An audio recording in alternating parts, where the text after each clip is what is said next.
this is Debbie of Delta Lotus Yoga Wellness, and today we're going to continue the series of Warriors and Friends.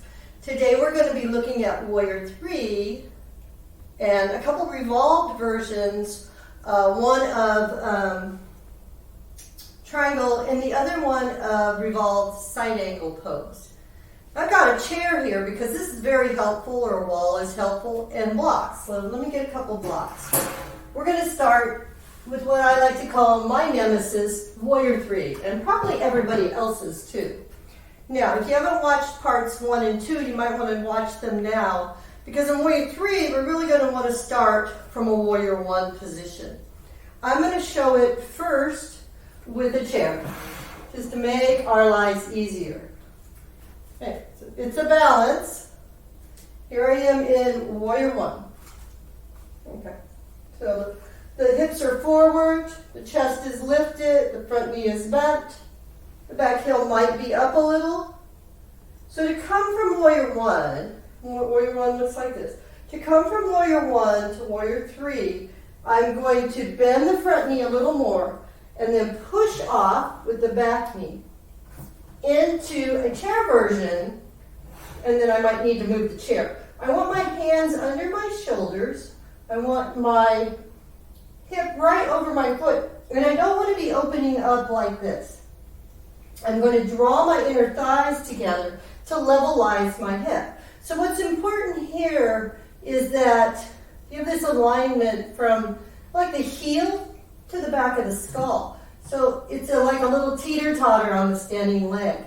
So there's a look at Warrior 3. Great to practice it with a chair, or maybe you practice it with blocks. I'll put the blocks here and I'll come back. Okay, so here I am in Warrior 1. I bend this knee forward. I get to put it in front of my toes. I'm going to push off with the back and lift. Okay? Your head, your eyes could be looking down. Your head could be in neutral. Your eyes could be looking forward.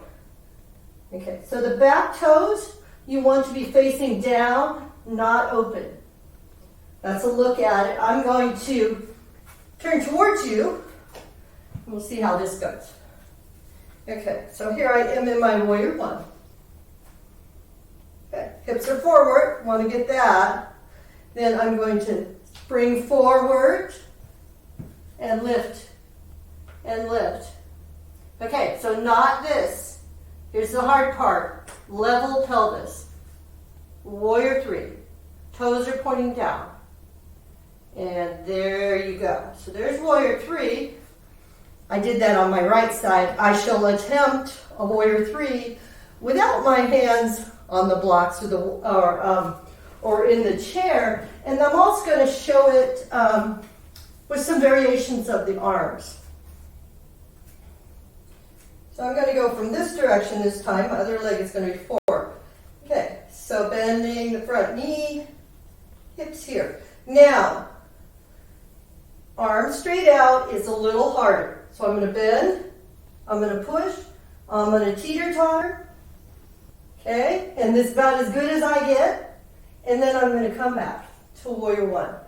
Now, you could also, arms back is a little easier. You could go arms out. Most people don't do that. Arms back is a little easier. So I'm going to lift. Oh yeah. Okay. Levelize the pelvis, and you're going to fall all over the place at first, or maybe just some days are worse than the others. And then I'll come back. To Warrior 1. Stick the landing, right? There it is. Now, a couple other options for Warrior 1. I have this great bar for my yoga ropes. You might not have them, but you can put your hands on the wall and do it up the wall too. Like just a little angle. Pull the abs in. Work on keeping those hips levelized. So there's lots of things you can do for Warrior 3 that don't involve doing the whole one off the bat. The next one I'm going to show you is revolved triangle. I'm going to show both of these revolved, or this revolved one with a chair, also because I know a lot of my students like to use the chair. Triangle and the side angle pose both use, they're in this sideways version like this. But when you're going to do revolved triangle, you're actually going to do it with the hips in the warrior one position. So I'm going to show it with my left leg first this time. So here I am. I'm straightening the front leg. I'm going to bring my hand, this is my left leg, my right hand, oops, to the chair. No, I'm not lifting that. And then I'm going to turn. If I keep my hand on my hip, it's going to make it easier for me to bring the shoulder around. Now, I might want to, I know I want to, get my hand under my shoulder as I turn, squeeze the legs together. And then when I get all the way around, only if this shoulder is stacked on the other one, do I want to lift the arm. And then if I've got the balance, I'm going to look up. Okay, turn my head up. You could also turn it down if you're having a bad balance day. And then I'm going to come out of it. I'm going to show the other side here. So now it's going to be my right leg, but this would look like your left. So straight legs, hips forward like warrior one. You're going to bring your hand to the chair seat.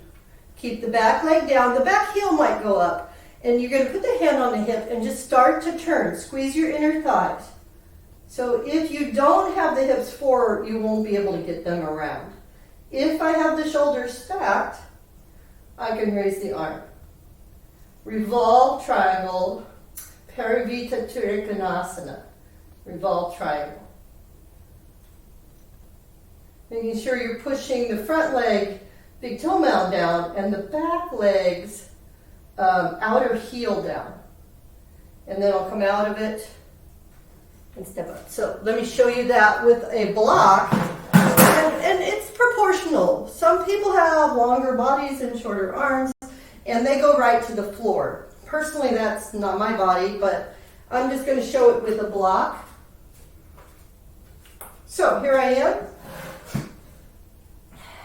Block's going to be, the block can go outside or inside. For me, with a little bigger hips, I like the block inside. So I'm going to step my leg back. Here's my triangle legs with my hips forward like warrior one. I'm going to bend, find the block, adjust the block so that my hand is under my shoulder. Put my hand on my hip and turn. Now one thing you don't want to do is if this shoulder is not turned enough, you don't want to do this, okay? And you also don't want to do this to get down there, right? I mean, we're looking at a long back, nice long on both sides, right? Nice long on both sides. And notice my head is in alignment with my torso, my head's not dropping. Triangle and revolve, trying to great poses for strengthening your neck. I should think about this hand up here. It's like somebody's pulling it up. See the length I get when I do that. And then I'm going to come up and out of it. Triangle with the block. Now, I said my body was not great for this, but I'll try it. Just so you can see what happens. So I have the block inside. Let's do it this way. I have the block inside. And I see my hand gets down there. Okay, I can make it down there because I have a lot of, what should I call it? A lot of flexion in my hips. Okay, so not my favorite for me. Definitely a block is the better course. But there you go. Revolved triangle, Parivita Trikonasana. And then the final pose we're going to look at is revolved side angle pose. And if you watch number 2, side angle, looks just like warrior 2. This was side angle. So revolved side angle, I'm going to have to turn again. Okay. So I'm going to turn, lay this forearm on that leg, and lift. And lift. Squeeze the inner thighs together, not my day today. My back heel's coming up a little on this one. Okay. You can keep the hand on the hip if you want. I'll show that this way. So I'm going to go backwards. Revolved side angle pose. Okay. Hands coming. Whoops. Maybe. You can do this to the chair too. Hand is coming. Hand to the hip. Turn. Turn, turn, turn, turn, turn. And then the arm comes this way. Now, I'm going to keep that big toe mound down. And I want to talk just a minute about balance. Traditionally, these poses would be done with this kind of lateral positioning of the foot. You may have noticed that I spread my feet laterally, and that's really helpful for balance, okay? There. Yeah, cool. Anyway, there we go. There's those three, Warrior 3, Revolved Triangle, and Revolved Side Angle pose. This is part 3 of this series. Part 4 is going to be a Warrior Flow. So come back for that one. Hope you like this. If you did, like this video. Subscribe to my new YouTube channel. Or you can also check out my website, deltalotusyoga.com. Thank you. Namaste. Have a wonderful day, and I'll catch you next time. Hopefully in part 4. Bye.